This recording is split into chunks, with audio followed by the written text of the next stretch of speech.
बच्चों एक एक वीडियो हर चैप्टर की कुछ ना कुछ आ चुका है 2.9 पे, यानी सेकंड चैप्टर पे भी कुछ देख लेते हैं। सेकंड चैप्टर में मैंने पिक किया है जो लास्ट में क्वेश्चन है, लेकिन आप लोगों ने इस क्वेश्चन को करने के बाद एग्जाम्पल नंबर 3 लाजमी करनी है। प्रीवियस पेपर में बार बार आई है ये एग्जाम्पल 3, ठीक है। शॉर्ट में लॉन्ग में आपने ये मस्ट प्रैक्टिस करके जानी है। एग्जाम्पल 3 2.9 के बिल्कुल ऊपर है। एनीवेज हमारा टारगेट होगा क्वेश्चन नंबर 3 और क्वेश्चन नंबर 4 इस वीडियो में। तो पहले क्वेश्चन नंबर 3 करते हैं। क्वेश्चन नंबर 3 है find the maximum and minimum values of the function defined by the following equation occurring in the interval 0 to 2 पाए और sin x plus cos x दिया हुआ है। इसको मैं लिख लेता हूँ, फिर आगे देखते हैं।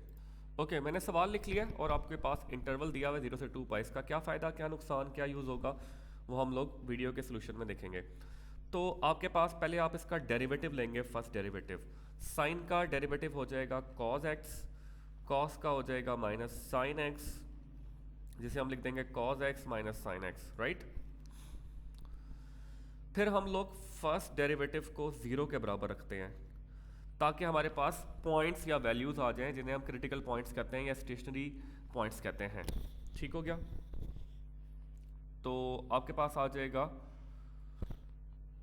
cos x minus sin x equal to 0, cos x equals to sin x, 1 equal to sine over cos, sine over cos होता है tan x इक्वल्स टू 1, ये मैं इधर लिख रहा हूँ tan x equal to 1, x equals to tan inverse of 1 which is 45 degree. जब आप कैलकुलेटर में बेटा लिखेंगे तो 45 डिग्री आ जाएगा, डेट्स इट। लेकिन 45 ही आपका कंप्लीट वैल्यू नहीं है, इसके अलावा भी है। अब इसका यूज़ आएगा जो आपको मैंने मेंशन किया था।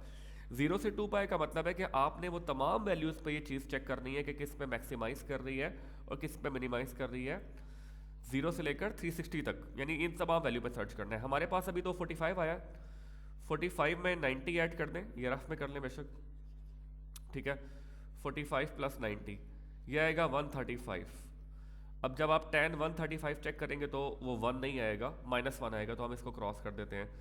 फिर आप लोग 135 में ऐड कर दें अगेन 90, तो आ जाएगा 225। अब 225 को 10 के साथ चेक करेंगे तो वो 1 आ जाएगा। इसका मतलब है 225 भी वो वैल्यू है जो हमने यूज़ करनी है।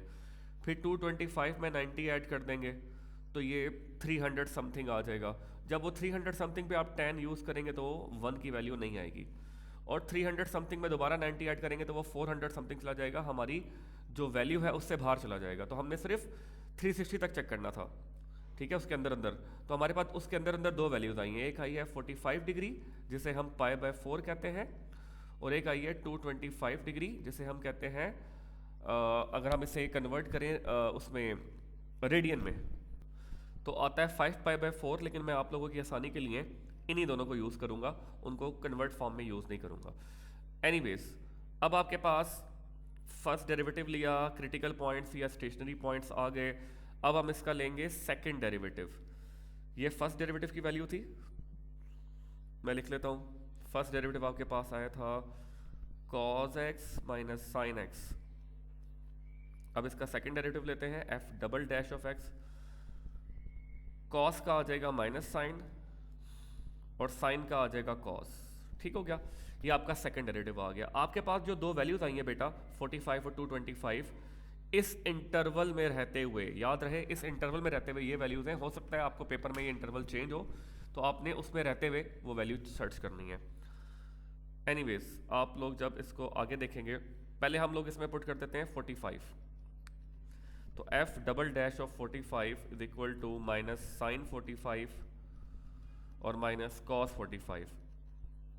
तो ये होता है -1/√2, दूसरा भी -1/√2, तो ये -2/√2। इन शॉर्ट ये वैल्यू आ रही है नेगेटिव आ रही है। अगर ये वैल्यू सेकंड डेरिवेटिव में वैल्यू पुट करने के बाद नेगेटिव आए तो आप जो नंबर पुट किया है x इक्वल टू 45, ये कहलाएगा मैक्सिमम। ठीक है, ये अगर मैं बुक दिखा दूं आपको, ये मैक्सिमम कहलाएगा, मैक्सिमम वैल्यू कहलाएगी।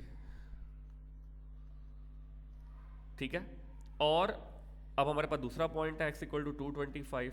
जब आप सेकंड डेरिवेटिव में 225 पुट करेंगे तो f double dash of 225 is equal to minus sine 225 minus cos 225। इसको सॉल्व करने के बाद आपके पास जो भी वैल्यू आएगी वो पॉजिटिव आएगी, चेक कर लिएगा आप लोग। तो अब आप कहेंगे कि x इक्वल टू 225 जो है वो मिनिमम है। तो इसका ऑपोजिट इफेक्ट होता है, अगर सेकंड डेरिवेटिव में वैल्यू पुट करने के बाद पॉजिटिव आ रही है तो मिनिमम होगा और नेगेटिव आ रही है तो मैक्सिमम होगा। तो इस तरह बेटा आप लोग क्वेश्चन नंबर 3 को करेंगे 2.9 के। ओके हो गया। इसके बाद हम चलते हैं क्वेश्चन नंबर 4 की तरफ। ओके सो बेटा फोर्थ क्वेश्चन में आपके पास ये वैल्यू दी हुई है y equal to ln of x over x और पूछा हुआ है, कहा हुआ है कि ये मैक्सिमम है, प्रूफ करें आप इसको। मैक्सिमम मतलब नेगेटिव आएगा सेकंड डेरिवेटिव। तो हम लोगों ने पहले इसको डिफरेंशिएट किया, dy बाई डी एक्स हम करेंगे तो इस पर क्वोशंट रूल लगाएंगे बिकॉज ये डिवाइड में है। तो क्वोशंट रूल कैसे लगाएंगे, नीचे वाले का स्क्वायर लिया, नीचे वाली टर्म एज इट इज़ और ऊपर वाले का डेरिवेटिव लिया। ln ऑफ x का डेरिवेटिव होता है 1 over x minus ln of x as it is आ जाएगा और नीचे वाले का डेरिवेटिव लेंगे विच इज़ 1, ये कैंसिल हो जाएगा। तो 1 minus ln of x over x square आ जाएगा, ये आ गया dy by d x. This is equation number 1। अच्छा पिछले क्वेश्चन में बेटा हम लोगों ने क्या किया था, डेरिवेटिव लेने के बाद हमने उसे 0 के बराबर रखा था ताकि हमारे पास वैल्यूज आ जाएं, ठीक है। इसमें हमने ये काम इसलिए नहीं करना बिकॉज हमें वैल्यू ऑलरेडी दी हुई है, कौन सी, ये वाली, कि इस पे चेक करना है, हमने वैल्यू निकालने की जरूरत नहीं है। तो हमें वो वैल्यू ऑलरेडी दी हुई है तो हमने डायरेक्टली इसके बाद सेकंड डेरिवेटिव पे जाना है क्योंकि बस वैल्यू हमने एंड में पुट कर देंगे उसके अंदर। तो डिफ्रेंशिएट अगेन करते हैं, कलर चेंज कर लेते हैं। तो D square y by d x square, ये सेकंड डेरिवेटिव आ गया और इस पे लगाएंगे अगेन क्वोशंट रूल, नीचे वाले का स्क्वायर लिया, नीचे वाली टर्म एज इट इज़ और ऊपर वाले का लेंगे डेरिवेटिव। 1 का हो जाएगा 0 और ln ऑफ x का हो जाएगा 1 by x minus 1 minus ln of x as it is आ जाएगा और x स्क्वायर का आ जाएगा 2x। जब हम इसको सिंप्लीफाई करेंगे तो minus x minus 2x plus 2x ln of x और ये x4 आ जाएगा, ठीक है। इसको थोड़ा सा सिंप्लीफाई करेंगे तो minus 3x plus 2x ln of x over x raise to power 4 d square Y over D x square. Second derivative हो गया, अब इसके अंदर हमने x की वैल्यू e पुट कर दी तो D square Y over D x square x equal to E, ये ऐड की लाइन है, minus 3e plus 2e ln of e over e raise to power 4। तो माइनस 3e प्लस 2e, ये ln of e 1 होता है, याद रखना है आपने। तो e पावर 4, ये 3 में से 2 माइनस हो गए तो माइनस e बच जाएगा ओवर e पावर 4, एक कट जाएगा तो नेगेटिव 1 ओवर e3 आ जाएगा विच इज़ नेगेटिव। और अगर जो वैल्यू पुट की है सेकंड डेरिवेटिव में उसका आंसर नेगेटिव आ जाए तो जो वैल्यू पुट करते हैं वो क्या होती है बेटा, मैक्सिमाइज, ठीक है। x equal to e is maximum value, यही मैंने शुरू में बताया था।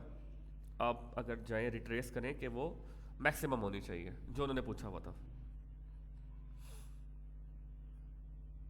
ठीक है जी। सो डेट्स इट, 2.9 के लिए ये दोनों क्वेश्चन थे। आई होप समझ आ गए होंगे, थोड़ा बहुत आइडिया हो गया होगा। इनको अच्छे से प्रैक्टिस करें।